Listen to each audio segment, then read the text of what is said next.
આજે પૌવા વેજીસનો નાસ્તો બનાવવાની છું. એના માટે મેં અહીંયા 1 કપ પૌવા લીધા છે, 2 ચમચી કેપ્સિકમ, 2 થી 3 ચમચી કોબીજ, 2 ચમચી ડુંગળી. અહીંયા મેં 3 ચમચી ઓટ્સ લીધા છે, 1 ચમચી ચીલી ફ્લેક્સ, 1 ચમચી મીઠું, 3 ચમચી સોજી. જો તમારી પાસે ઓટ્સ ના હોય ને તો તમારે 5 ચમચી સોજી લઈ લેવાની, 1 ચમચી ગરમ મસાલો, અડધો કપ દહીં,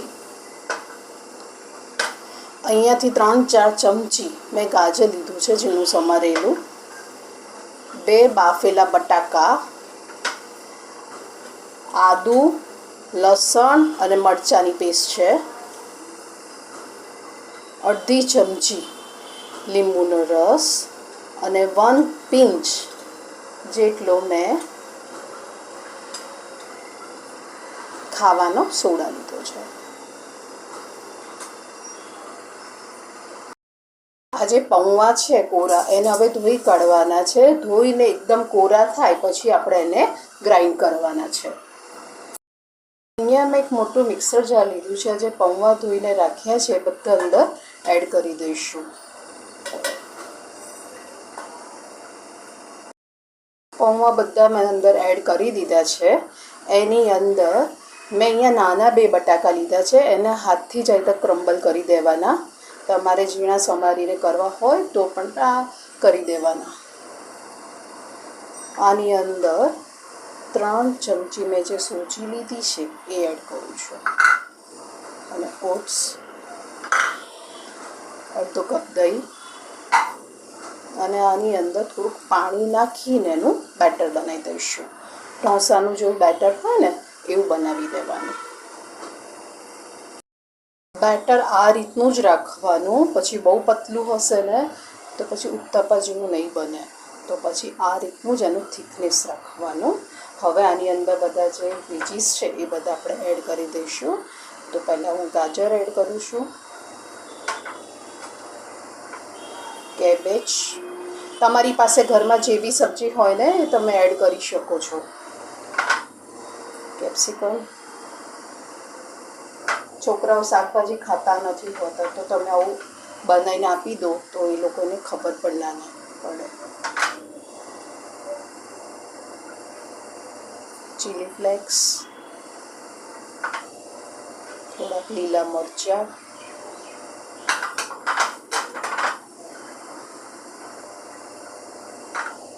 ગરમ મસાલો,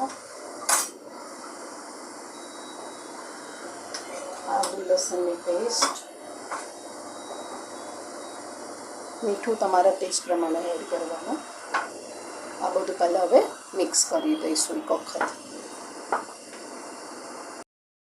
મિક્સ કરીને રાખ્યું છે તો થોડીક આની અંદર કોથમીર પણ એડ કરી દેવાની અને પાછું મિક્સ કરી દેવાનું.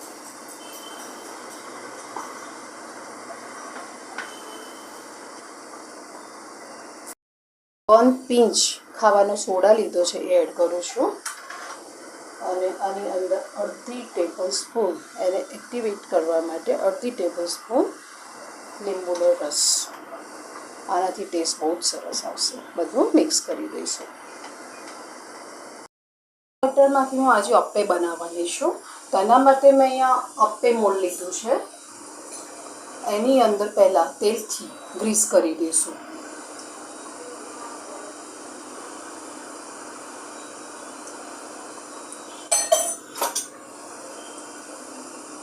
અને આવી રીતે ચારે બાજુ તેલથી ગ્રીસ કરી દેવાનું.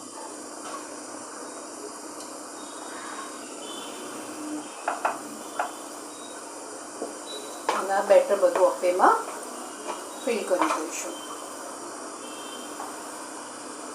થોડુંક થોડુંક જ ભરી દેવાનું, કારણ કે આ ફૂલશે ને પાછું. આ રીતે હું બધા ભરી દઈશ. તો ફિલ કરીને મૂકી દીધા છે. અપ્પે નાસ્તો બનાવીશું આજે પૌવામાંથી.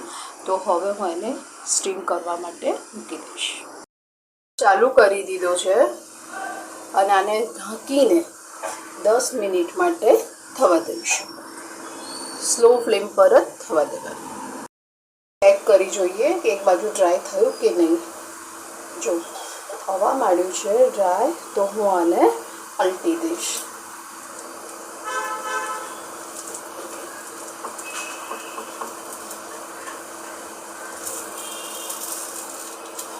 આ રીતે બધા પલટી દેવાના અને પાછું નીચે થોડુંક તેલ લગાવી દેવાનું.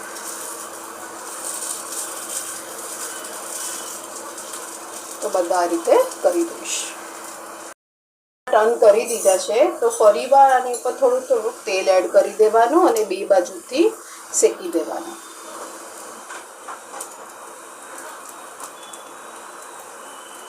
આ રીતે બચ્ચાઓને આવી રીતે બનાવીને આપશો તો બહુ ખુશ થઈ જશે છોકરાઓ.